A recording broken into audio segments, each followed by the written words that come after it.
Alright, so I had a successful day yesterday. If you watched yesterday's video, I told you I would probably be eating at that pizzeria, which turned out to be not where we ate at all. We wound up eating at the Cracker Barrel, and I got this it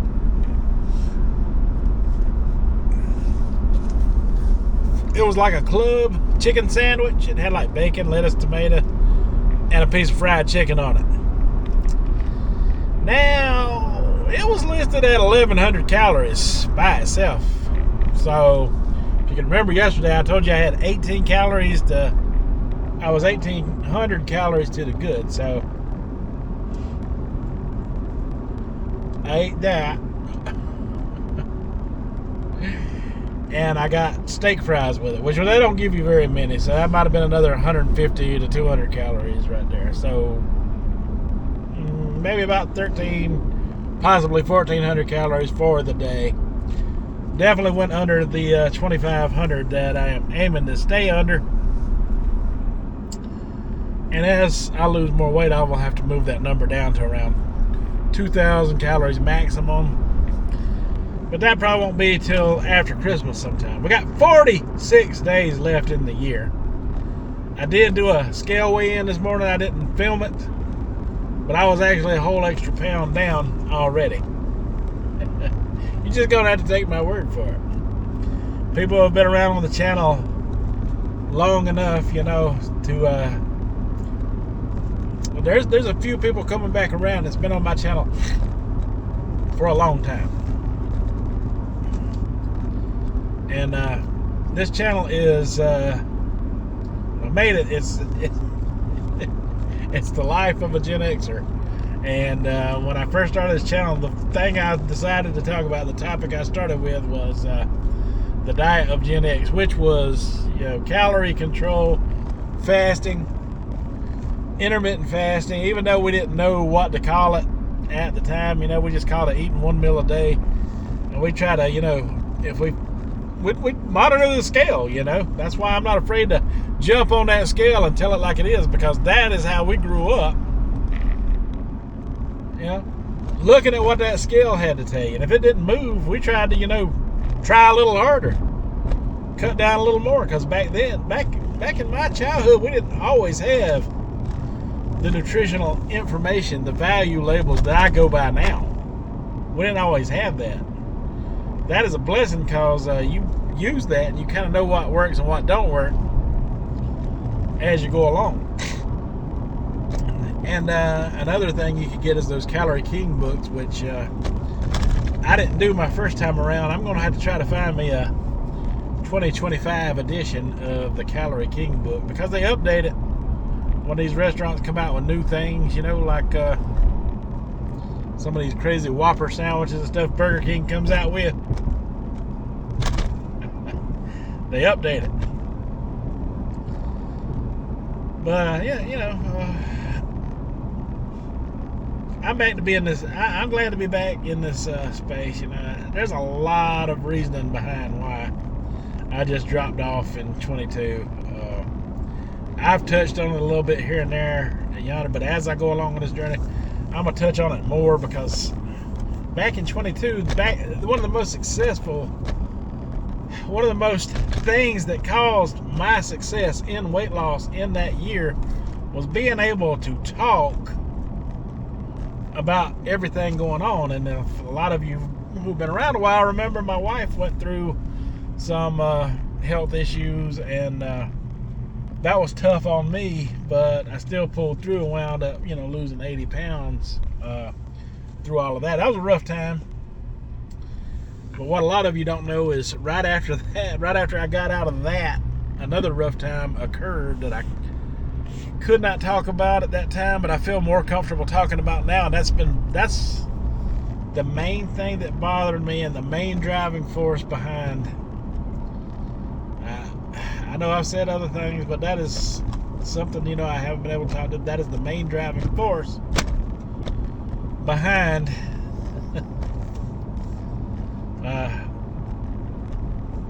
my weight gain from, you know, 23 on till now. And sometimes it still gets in the way. That's my mother developing the Alzheimer's, which she had it before, but there's some circumstances around all that, that like I said, I went through the stuff with my wife, and then the next thing I know, my father had been called back to work.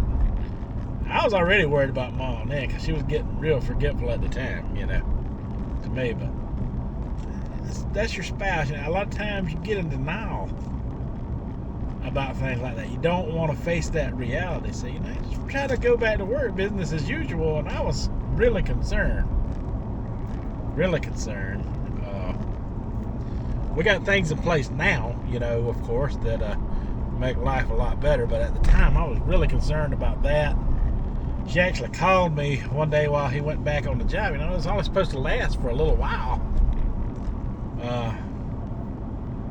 Turns out he went back to work in 2022 in his 70s now. And it was only supposed to be for a few weeks. And here we are in 2024, heading toward Christmas, Thanksgiving and stuff like that. And he's still working. But, he's hired people in place now, my wife being one of the caregivers for her.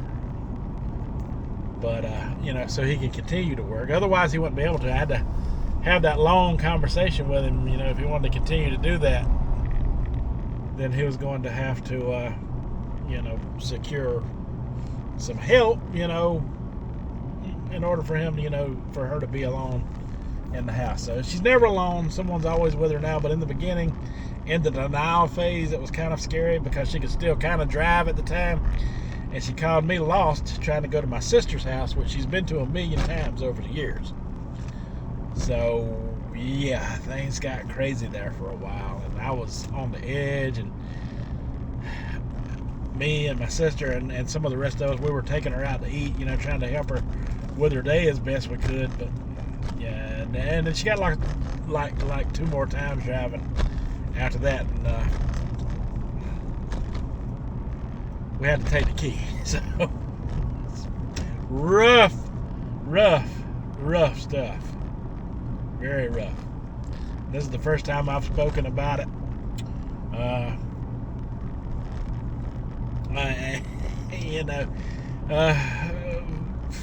Sorry, y'all. This is an emotional topic for me, so we're just gonna leave it there for now. That's the most of it right there. That's the most of it. And she's really went downhill since. She's in the bed, and we can get her up in a wheelchair. She doesn't walk much anymore. But I have got to move forward with my life.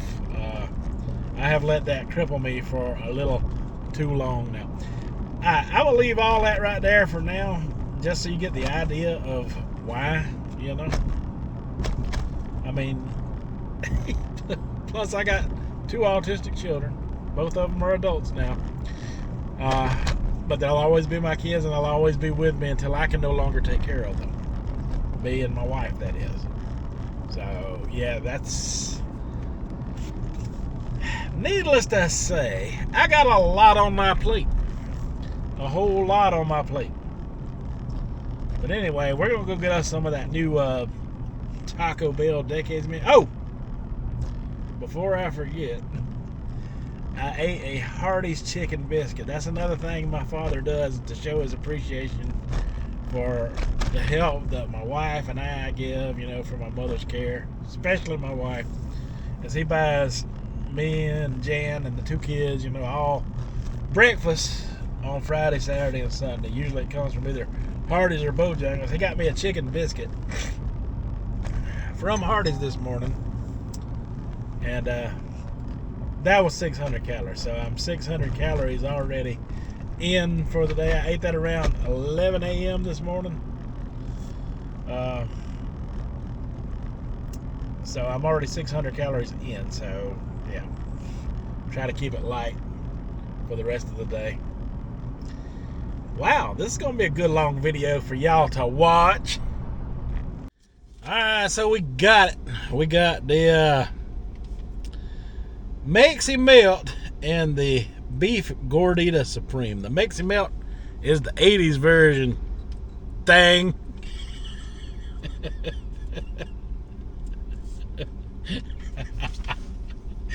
And the beef gordita supreme is the 90s version thing. So I was around for all that. I don't know if I ever got any of that, because I'd probably come here and get that burrito supreme. Yeah, that didn't go away. It's still around. So well, they didn't ask me if I wanted any sauce or anything. They weren't friendly as they can be sometimes today. I didn't think to ask for none either. So I gotta figure out the calorie amounts on these things. This must be that gordita supreme. Yeah, throw that thing together in a hurry. I read real quick on the sign. Both of them said something like maybe 299 calories. Oh.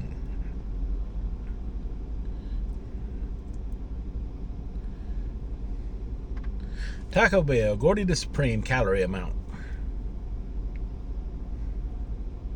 264. Oh, wait a minute.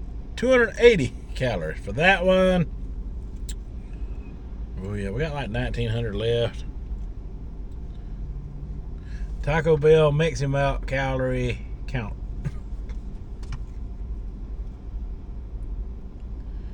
Ooh, it got 500. Wait a minute. Let me try that again. Taco Bell's Mexi Melt calorie. Keep screwing up. 270. That sounds about right. 270. Not too bad. We got 1,900 to play with today.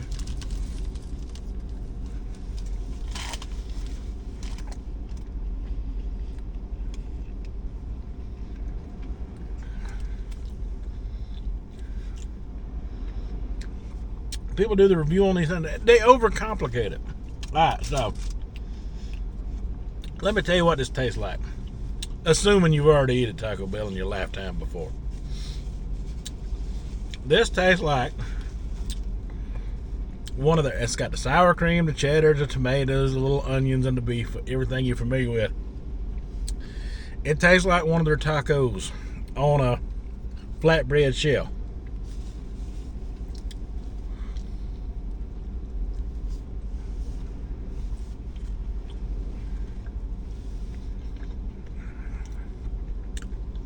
This stuff was pretty cheap too, by the way.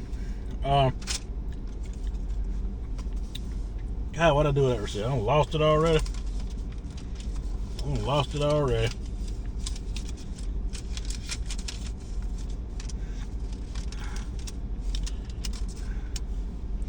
Well, if I could find what I did with it, I must have dropped it.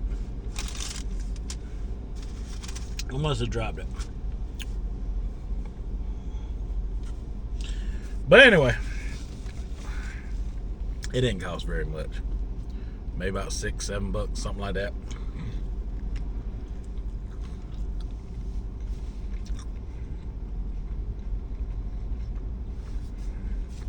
I mean, it's good on that flatbread shell.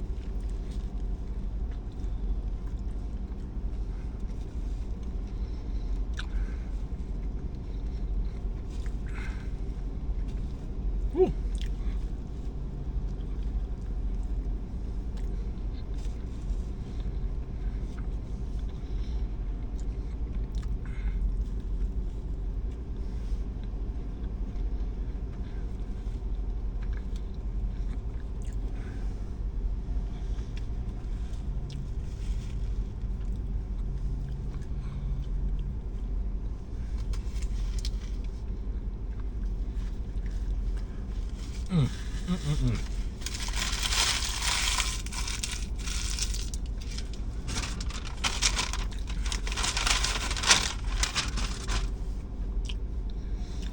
As you can tell, I'm very, very hungry. So, you have to excuse me. It was good. For Taco Bell, it's good. I give it a 9 out of 9.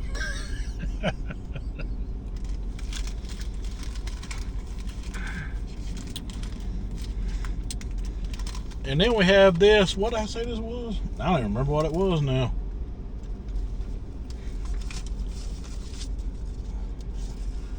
Oh, there's my receipt. $6.53. Yeah, this be that mix and milk. Mix and milk. Ooh. Mm. The shell is all stuck to the paper. Not cool. This thing is messy.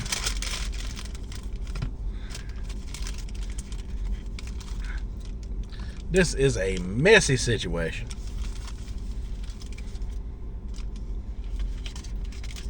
Look, you gotta do me right now. Everything that come out of the 80s is supposed to be cool and groovy and red.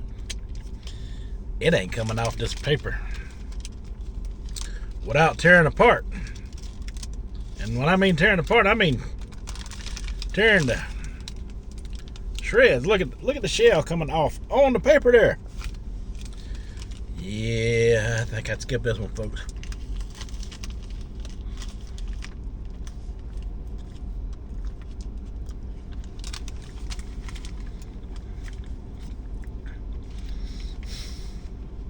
How annoying.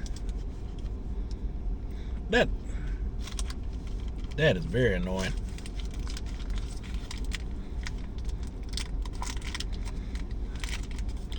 I'm trying my best to get it off this paper. I don't know if it's gonna happen. Hard to eat like this.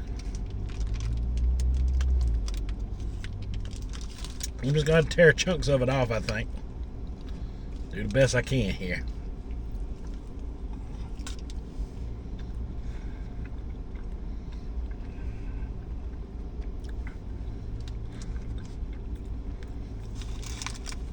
What caused that?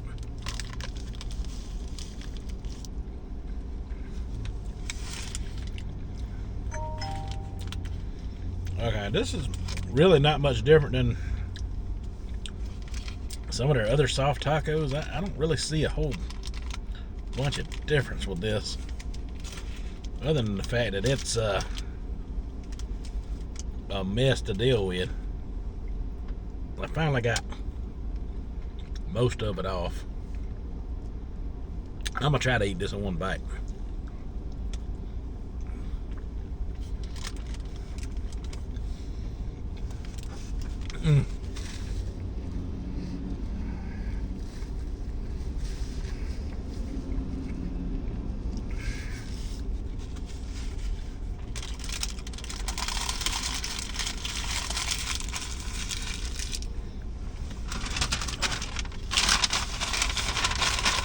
Well, the good news is a few of the calories are still on the paper.